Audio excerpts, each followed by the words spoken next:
And welcome back to another edition of the 5-Star Podcast of Wrestling. I'm your host, Sean Meyers, and today it is a special interview segment here on the podcast. I am joined by the KSWA owner, Bob Orkwis, affectionately known as Bobby O.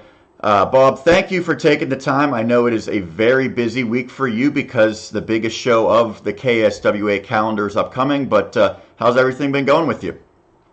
Things have been good outside of my voice, as you may hear, fighting a little bit of a cough and cold here. But you're right, it's a great week leading up to our biggest show of the year. So always a pleasure to talk wrestling with anyone, but with you in particular, Sean. Now, it was probably about 6 months ago that I had you on the podcast. In our infancy stages, you talked about how you got into pro wrestling, how you got into being a part of KSWA, and I would encourage anyone watching this to go back and check that out for some of the background. And we'll touch on some of those things throughout the next half an hour or so. But I really want to focus on this upcoming Saturday. It's the Keystone State Wrestling Alliance's biggest show, at least in your words, FanFest 2018. Before we get into the specifics of the card, what makes this the biggest show year in and year out for your promotion? Well, number one, it's year end, so we have a whole year of events behind it. And then it's also our chance to look forward to what we want to do in the upcoming year. So that makes it big. We usually have guests coming in, of which we have several. Sam Adonis, Nick Aldis, and the great James J. Dillon are coming in. And personally, I like it because it's really a chance for us to sincerely say thank you to our fans. We have a lot of giveaways. We have Chinese auction. We give stuff away. And we also collect new toys for children's youth services in Allegheny County. So it's just a way for us to say thank you in many ways. Now, some of the specifics. It's a 7 o'clock bell time. Takes place at Spirit Hall in Lawrenceville. That's on 51st Street, 242, the specific address.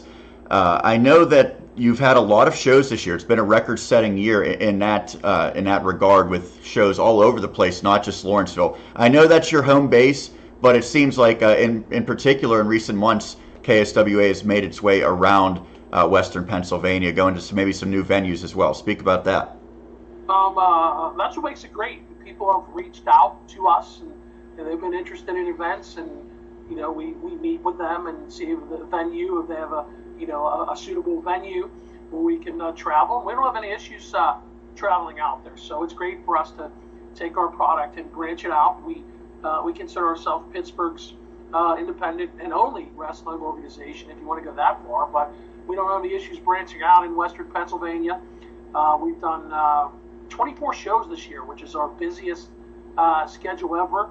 And we added shows in the West End. We added shows in Mount Pleasant this year, and we hope to add more in addition to our normal shows. So anyone can reach out to us. We're willing to listen and see if we can travel anywhere within reason. So that's what makes it fun, just going to new places and getting into new territories and new venues and bringing our shows on the road like that. It's great to do that.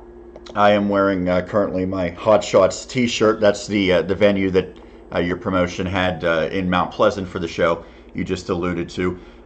Give a kind of a quick background on the fan base and what makes it. I know you have a nickname for your fans. What makes them such a loyal group? Show, whether it be in Lawrenceville or somewhere else, it seems like you always get a good turnout. Well, we affectionately call them the KSWA Crazies. Maybe that's a question better asked to them, because they are. That's a good point. They are very loyal, and it's great. No, we have a lot of interaction with them, and we get a lot of feedback. A lot of it positive, some of it not always positive. Appreciate it either way. And just talking to them, it's a fun event. It's affordable, which is number one. We're in our home base at the Spirit Lounge. Who has great pizza, by the way. It's been a great marriage for us, going back to what was formerly our home there with our friends at the Spirit Lounge and the Spirit Hall. Slice Island, by the way, they like to call themselves. The pizza's great. There's some beverages, including adult beverages, which adds into the mix. And then we're very fan friendly. We pride ourselves at being PG-13, so that appeals to the younger crowd and the kids, which is great, because really it's all about the kids. and it appeals to, it's a good night out. It's an affordable night out. You come and scream and sing and laugh and throw paper, hopefully only, at the bad guys. And I think it's just an overall experience that makes it fun. And it's just really, it's really cool for me to go out there and hear the compliments that we get. And, people come up and say, oh, it's a great show. It's great. People tend to think of wrestling on the larger terms, what they see on television, and we're very old school, and I think that appeals to a lot of people as well. Now, you mentioned it's an affordable night. I've been to a couple of shows, and I'm planning on coming on Saturday. For the people who maybe have not been to a show, if they're really, dropping my name only gets you so far. That's a good point. For the people who maybe have not been to a KSWA show, what do they need to know if they are interested in coming out this Saturday or in the future, as far as the ticket prices, how to go about securing tickets, and anything else they'd need to know? Generally, our ticket prices are $10 for adults, $8 for children, which is standard on Saturday as well. But because it's Fan Fest and it sells out, we've had, unfortunately, we've had to turn people away in the past, which is great, meaning we're getting a standing room only crowd. But I hate the fact that we have to turn people away.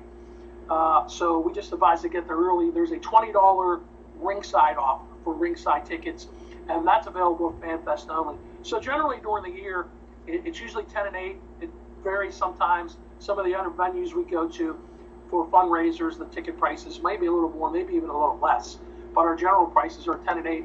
But again, there's a special ringside, and we had sold, I believe, 60 or 65% of our ringside seats already heading into the weekend. So if anyone wants to jump on special ringside tickets, I would advise to contact the KSWA ASAP.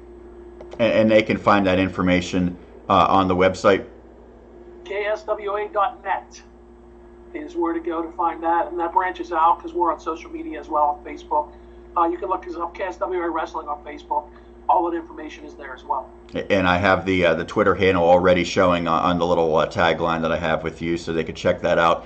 Also, I was impressed. I was doing my research, as a good journalist would, and I was watching some of the videos that KSWA has on YouTube, and it looks like you have over 100 subscribers, which I'm certainly envious of. You get some good hits on those.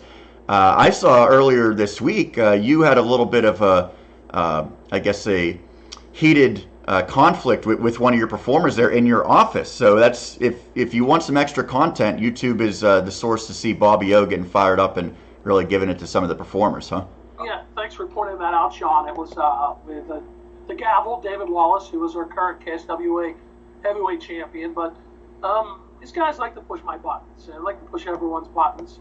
And, it's very busy heading up the Fan Fest. There are 101 things to do every day. And, he just got to the point where he pushed my buttons too much. And he wanted Dennis Gregory, who was earlier suspended. He actually, at the event in Mount Pleasant at Hot Shot Sports Arena, attacked me for the second time this year. Earlier in the year, he attacked me, and the championship committee wanted to suspend him, but I talked him out of it.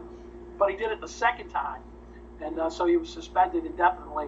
David Lawless got him reinstated for a show in November in Sharpsburg, and then they were sniping at me about getting Dennis Gregory on the biggest show of the year. So maybe a little hot-headed on my part. I added Dennis Gregory into the championship match, making it a three-way championship match for our title between David Lawless, Dennis Gregory, and former champion Mitch Napier. And that's a big match, there's no doubt. And usually the KSWA Heavyweight Championship is going to always have the brightest spotlight. That being said, I think, at least from what I'm anticipating, the fact that you're going to have the NWA World Heavyweight title defended, one of, if not the most storied championships in North American history. Now, I grew up in the late 80s and started watching wrestling around 1990. I was a WWF fan, so I had heard of this title, and I've watched some documentaries about the history in the lineage of the title, but certainly you have a much better basis and background with it than I do. Sort of explain to the fans, especially the younger fans, how significant this title really is in the realm of professional wrestling history, because it's sort of unique in that it's not affiliated with a particular promotion, thus it can appear on any promotion such as KSWA on this Saturday. Correct. It was back in the day on Turner Network, TBS, is when I kind of grew up watching wrestling, along with WWF back then, a little bit older, as my beard shows. But that title was always affiliated with the wrestlers who I grew up watching. Dusty Rhodes, battling for it, Ric Flair, held that belt many times. Even if you go back before that, Blackjack Mulligan, Dick Murdoch, Buddy Rogers, it's so historic if you like wrestling.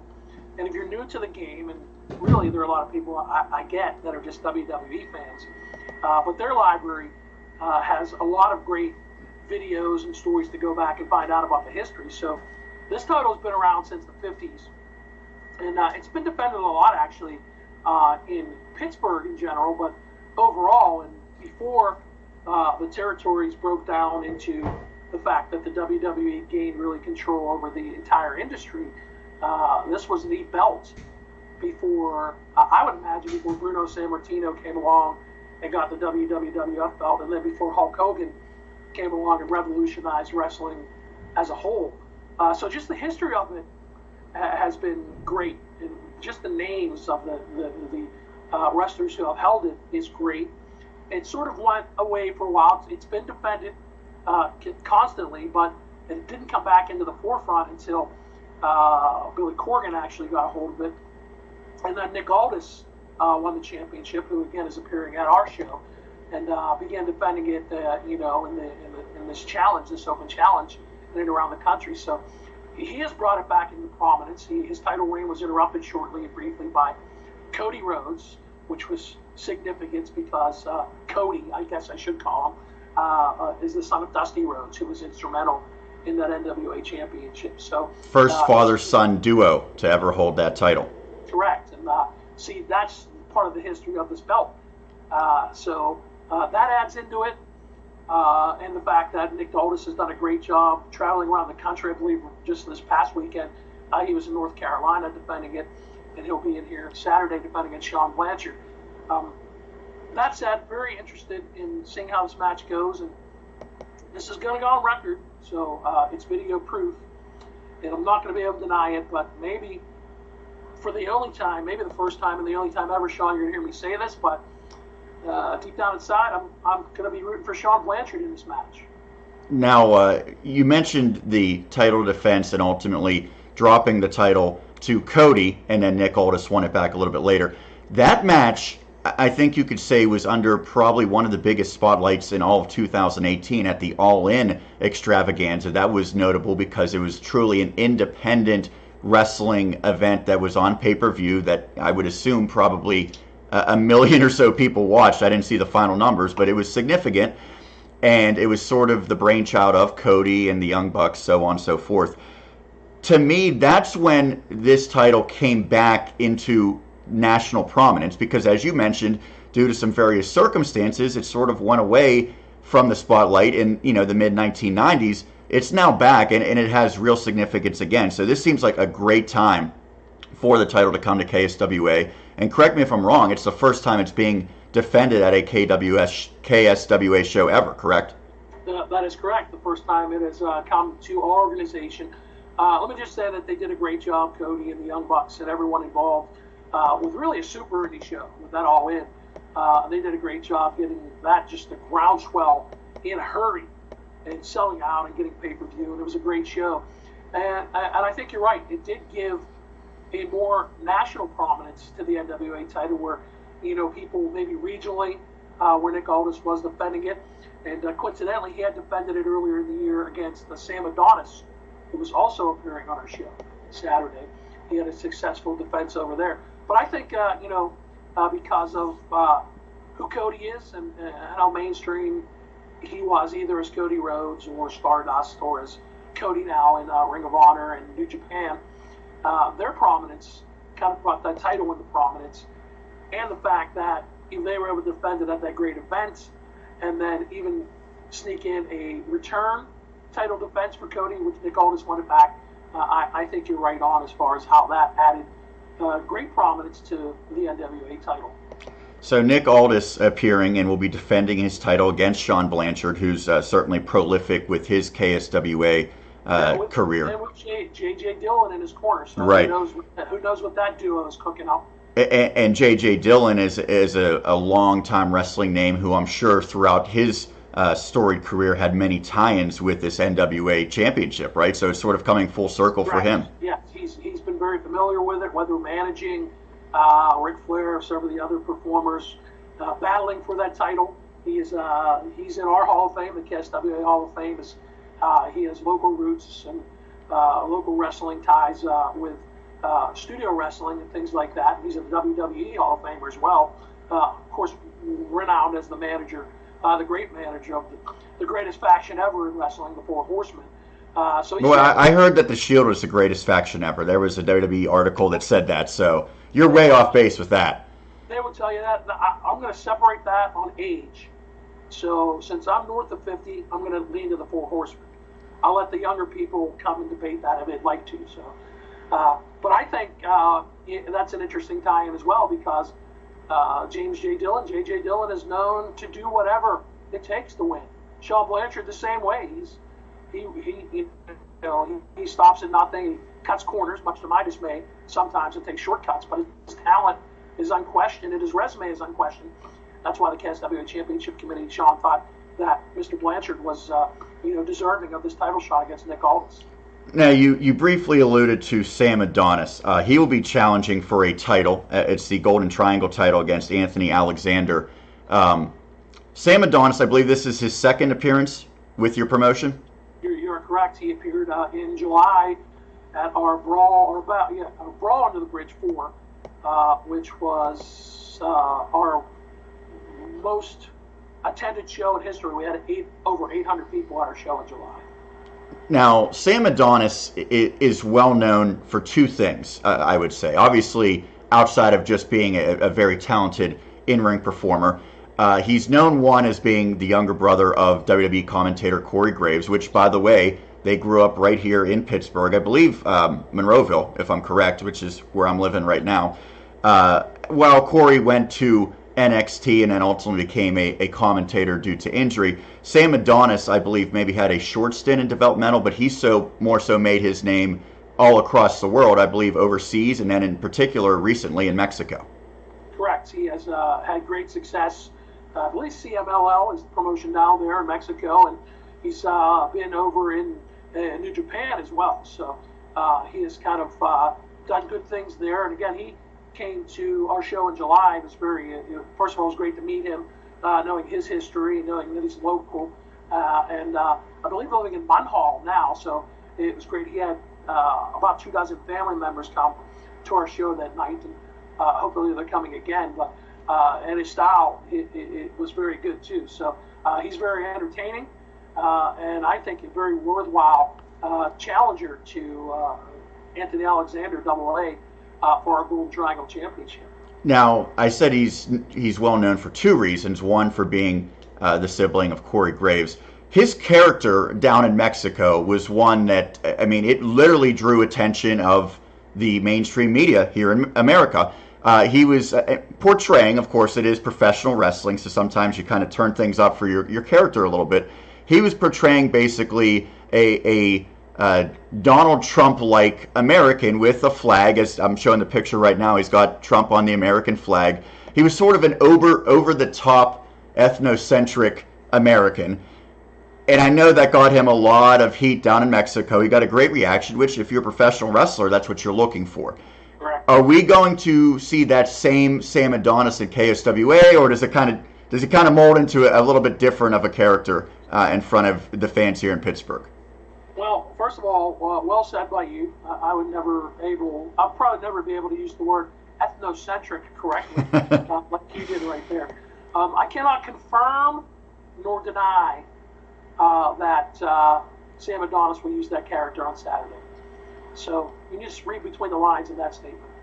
It's hey, that's one reason for the fans to turn out. They're going to have to come to find out and see which Sam Adonis we will see is his challenging for the Golden Triangle title. We already touched on the KSWA heavyweight title. Also want to talk about the 5-star title. of course, fitting on the 5-Star Podcast of Wrestling. You have another big name in Pittsburgh, known as a wrestler, also known as a great radio personality, Bubba the Bulldog. He will be going against Brohemoth. Talk a little bit about Bubba, because he's a guy that people know outside of just wrestling circles. I'm sure he does, wonders for bringing some, headlines to your promotion. But he's a guy that's also been in the squared circle for quite some time. I saw him years ago. He's still competing at a high level, and he's, in another championship match here in 2018. Some people forget about that. He's a morning personality on Bubba, along with Melanie Taylor on 100.7 Star FM. And he occasionally known to, he won our tag team championship earlier, and he had that belt on, I'm pretty sure, for 7 straight days. He's now our 5-star champion, as you mentioned. And some people fail to realize he's been around such a long time. He never fails to let me know that. He's very loud. He barks in my ear plenty of times, being the owner of the KSWA. But he has done a great job. He's still our champion as far as the 5-star championship goes, defending that. Regardless of the methods, it's about results. And he has kept that championship. I think it's a big challenge. Brohemoth has kind of been a breakout star as far as the KSWA. Last year's Fan Fest, he was a bad guy. He was a heel, and the fans just took to him, and he's done a great job. He's had a lot of great battles, specifically with Mitch Napier, who was our heavyweight champion at the time. And Brohemoth and Mitch actually became allies in this. So I think it's a big challenge for Bob the Bulldog. Speaking of thorns in my side, along with Dennis Gregory and Jack Massacre, they were managed by Mayor Mystery, who is a tremendous, and I mean this in the best way possible, Sean, a tremendous pain in the butt. Now, we've highlighted some of the matches, and obviously there's going to be other matches on the card, and I would encourage everyone to check out the YouTube videos, check out Twitter, check out the website for the complete card and everything else that you could expect. But I kind of wanted to touch quickly on, I've been to a couple of KSWA shows, and you seem to be a promotion that tries to bring in legends that fans remember from 10, 20 years ago, maybe some of the older fans in their childhood. You've had guys like Hacksaw Jim Duggan, the Honky Tonk Man. I know you have a KSWA Hall of Fame.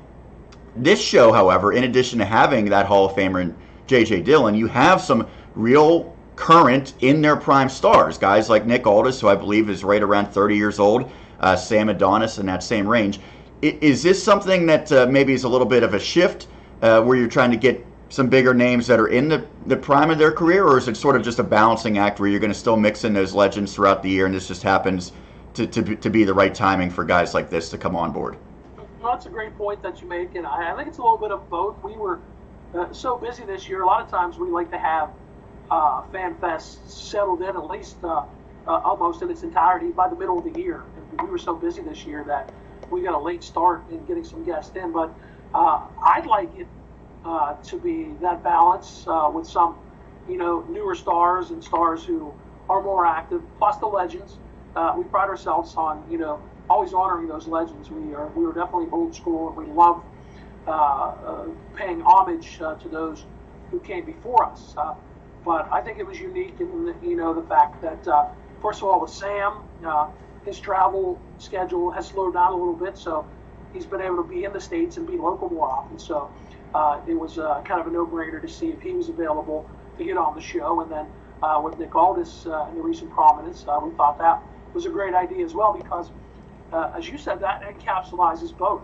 If you look at the NWA belt, the history of it, we pay homage to that by having the current champion, which kind of pay homage to the current status of that belt. So I'd like to move forward and maybe get a mix of both, but that depends on schedule and other circumstances as well, Sean. You mentioned briefly before that this Fan Fest also doubles as a toy drive. Just quickly tell the fans, if they're interested in participating in that, what they need to know.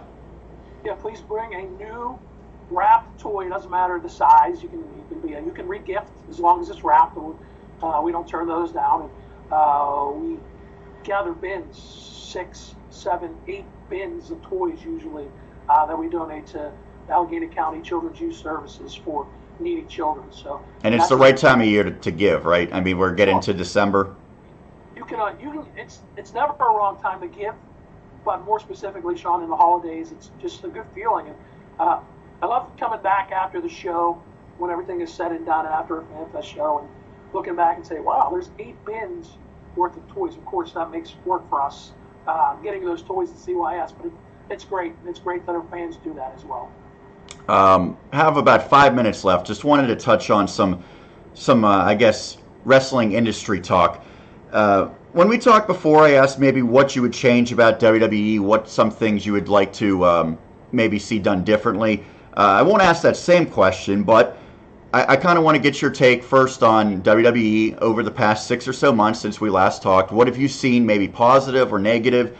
And what do you think we're at a point now where the company's offering so much content that it's sort of everything runs together? Because that's a problem I'm having when they have so many special shows and they have basically now 5 different promotions when you factor into a 5 Live, NXT, NXT UK. It's almost too much that nothing seems to stand out.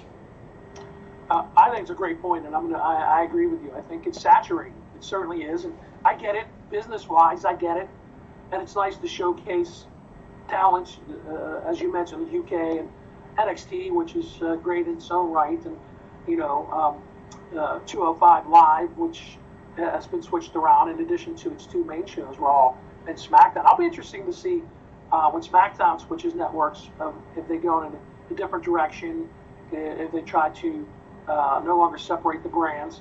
But I think you have your own network in addition to filling traditional networks, national networks as well. So you need programming, and that content, I think it oversaturates. And I think you're right. It's really hard to see something stick because I think along with that comes, and maybe especially at the top, a lot of impatience as well.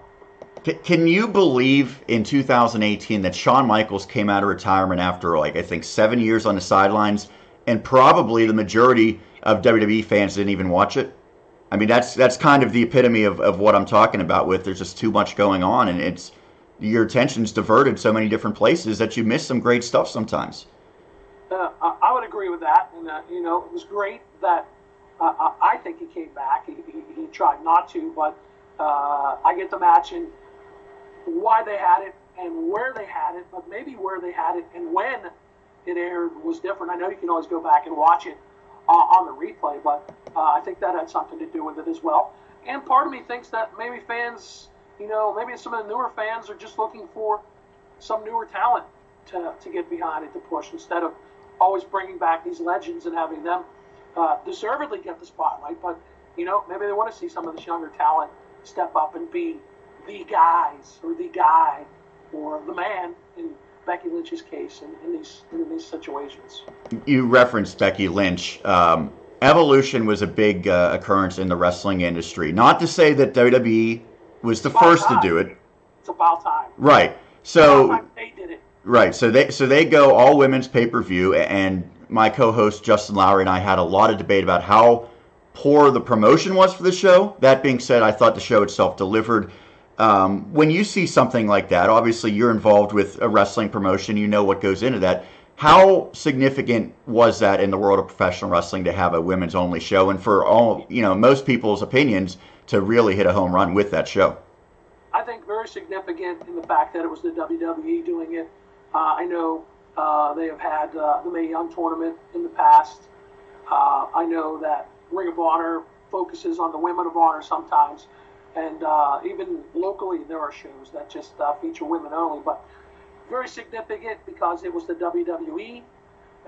Sometimes I think they lose focus on what they really should pay attention to. But I agree. I think the matches kind of stood up and did well on their own. And as I said to you when you started this, rudely interrupting you, saying it's about time. But it is about time that they had just a women's only pay-per-view, because the talent with the women, and we're focusing now on the WWE, Sean, it's unquestionably the best it's ever been. We mentioned about All In and the major role that Nick Aldis played in that. And ironically, by the way, his wife is Mickie James, who was instrumental in Evolution. So that's a power couple right there. But with All In, with rumors now circulating that Justin talked about last week of maybe there potentially being some funding for a new promotion, which again, they're rumors at this point.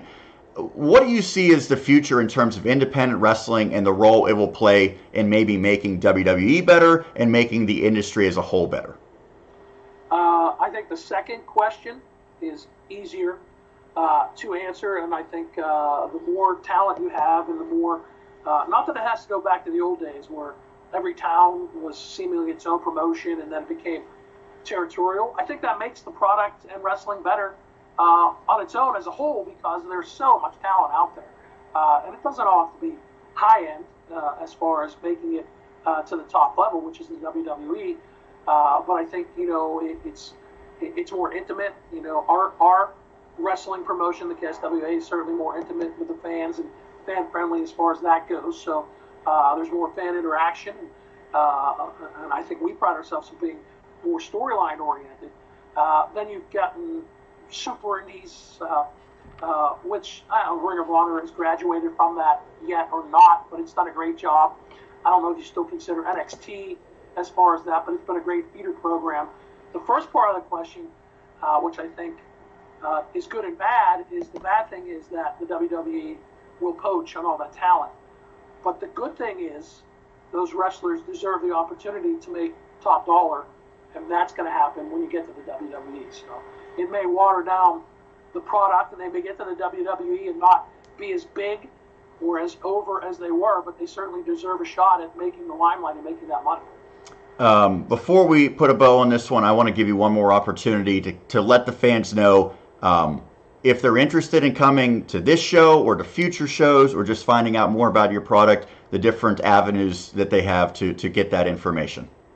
KSWA Wrestling on Facebook, also on Twitter at KSWA Wrestling. KSWA.net is our website.